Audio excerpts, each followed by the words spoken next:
In Malaysia, a professor from the University of Science has established the Peace Learning Center in Penang to provide education to Rohingya refugee children.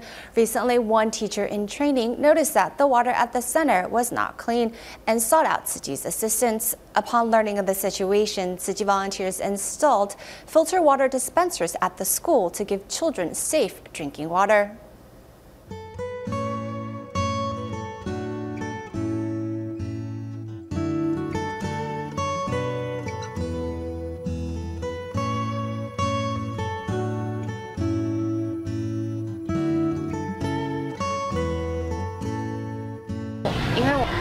I've discovered that the water from the faucet is not good for their health. We have